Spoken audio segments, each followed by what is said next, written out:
আসসালামু আলাইকুম। তাবারাক আসমু রব্বিকা জিল জালালি ওয়াল ইকরাম। বিসমিল্লাহি আসসালাতু ওয়াসসালামু আলাইকা ইয়া রাসূলুল্লাহ। বিসমিল্লাহি আসসালাতু ওয়াসসালামু আলাইকা ইয়া রাসূলুল্লাহ। আল্লাহু জাল্লা জালালুহু আম্মা নাওয়ালুহু ওয়া জাল্লা সানাউহু ওয়া তাকাদ্দাসা আসমাউহু ওয়া আযামা শানুহু ওয়া লা ইলাহা গায়রুহু। আল্লাহ রাব্বিল আলামিন আমাদেরকে দেখছেন, আমাদের কথা শুনছেন।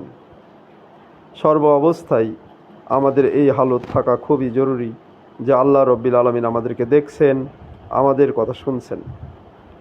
আকিমুস সালাত, যে ব্যক্তি নামাজকে প্রতিষ্ঠা করলো সে ব্যক্তি সর্ব অবস্থায় খেয়াল রাখে যে আল্লাহ রাব্বিল আলামিন আমাদেরকে দেখছেন।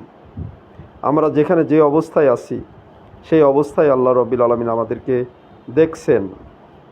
অনেক সময় আমরা ভুলে যাই আল্লাহ রাব্বিল আলামিনকে, কিন্তু আল্লাহ রাব্বিল আলামিন আমাদেরকে ভুলেন না। অনেক সময় আমরা বিভিন্ন রকম বিপদে পড়তে গিয়ে আল্লাহ রাব্বিল আলামিন আমাদেরকে বাঁচিয়ে দেন। কাজেই বেশি বেশি আল্লাহ রাব্বিল আলামিনের স্মরণ করা। যে ব্যক্তি আল্লাহ রাব্বিল আলামিনকে বেশি বেশি স্মরণ করে আল্লাহ রাব্বিল আলামিনও তার কথা বেশি বেশি স্মরণ করে। যে ব্যক্তি অন্তরে অন্তরে আল্লাহ রাব্বিল আলামিনের কথা স্মরণ করে আল্লাহ রাব্বিল আলামিনও অন্তরে আল্লাহ প্রিয় বান্দাদের কথা স্মরণ করে। কাজেই সর্ব অবস্থায় আমরা আল্লাহ রাব্বিল আলামিনের কথা স্মরণ করব। বিশ্ব জাহানের মালিককে আমরা জানি আল্লাহ রাব্বিল আলামিন। বিশ্ব জাহানের রবকে আমরা জানি আল্লাহ রাব্বিল আলামিন। আমাকে আপনাকে সৃষ্টি করেছেন কে? আমরা জানি আল্লাহ রাব্বিল আলামিন।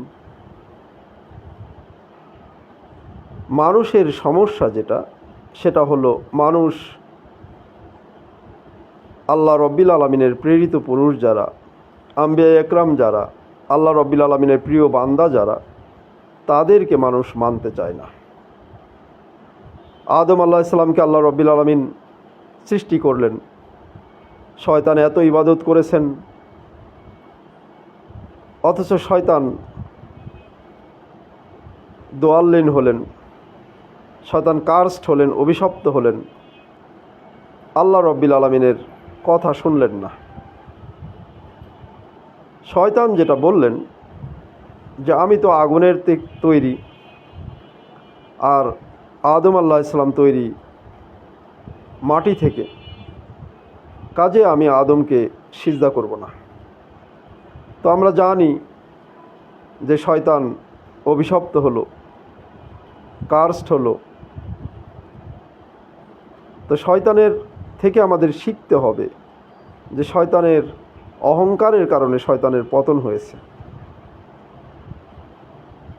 আমাদের হেদায়েতের মালিক আল্লাহ রাব্বিল আলামিন। তাহলে আমরা যারা নামাজি, আমরা যারা ইবাদত করি, আল্লাহ রাব্বিল আলামিনের কম বেশি ইবাদত করার চেষ্টা করি, আল্লাহ রাব্বিল আলামিনের সাথে সম্পর্ক গড়ার চেষ্টা করি, তাদের কিসের অহংকার? আল্লাহ রাব্বিল আলামিন আমাদেরকে হেদায়েত দিয়েছেন বলেই আমরা আল্লাহ রাব্বিল আলামিনের ইবাদত করতে পারছি। আর যারা আল্লাহ রাব্বিল আলামিনের ইবাদত করতে পারছে না তাদেরকে আল্লাহ রাব্বিল আলামিন তৌফিক দেননি। তো তারা যদি আল্লাহ রাব্বিল আলামিনের তৌফিক নিতে চান, আল্লাহ রাব্বিল আলামিনের রহমত নিতে চান, তাহলে যাদের কাছে আল্লাহ রাব্বিল আলামিন রহমত দিয়েছেন তাদের সাথে সাথে উঠা বসা করা। কোনো এলাকায় বৃষ্টি হচ্ছে, অপর এলাকায় বৃষ্টি নাই, যদি আমি আপনি বৃষ্টি পেতে চাই তো সেই এলাকায় যাই যে এলাকায় বৃষ্টি হচ্ছে। কোনো এলাকায় খুবই গরম আর কোনো এলাকায় খুবই ঠান্ডা, আমি আপনি যদি ঠান্ডা পেতে চাই তাহলে ঠান্ডা এলাকায় চলে যাই। তেমনি কোনো মানুষ যদি আল্লাহ রাব্বিল আলামিনের রহমত পেতে চাই, আল্লাহ রাব্বিল আলামিনের রহমত পেতে চাই, সে যেন যাকে আল্লাহ রাব্বিল আলামিন রহমত করেছেন তার কাছে ছুটে যান। সেই ব্যক্তির কাছে গিয়ে যদি মৃত মানুষের মতো সেই মানুষের কাছে গিয়ে যদি বেশি বেশি উঠা বসা করে, সেই মানুষের কাছে গিয়ে যদি তাকাব্বুরি না করে, সেই মানুষের কাছে গিয়ে যদি বিয়াদবি না করে, সে রহমত থেকে বঞ্চিত হবে না।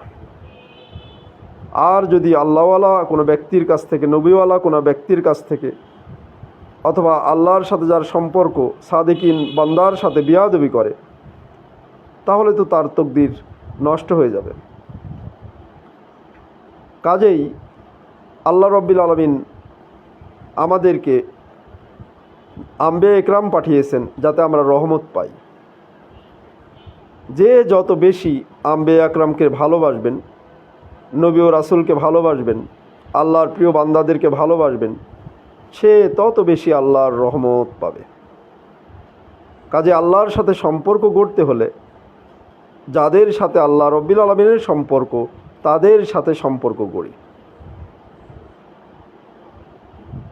আর যদি আমরা আল্লাহর কোনো প্রিয় বান্দার সাথে সম্পর্ক গড়তে পারি, তাহলে আল্লাহ রব্বিল আলামিনের সাথে সম্পর্ক হবে।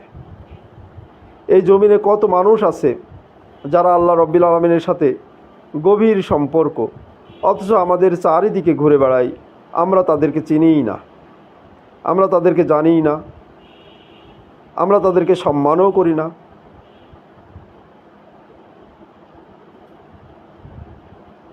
অধিকাংশ মানুষ আজকে যারা দুনিয়াদার মানুষ, টাকাওয়ালা মানুষ, এমপি, চেয়ারম্যান, তাদের তুষামদে ব্যস্ত থাকে।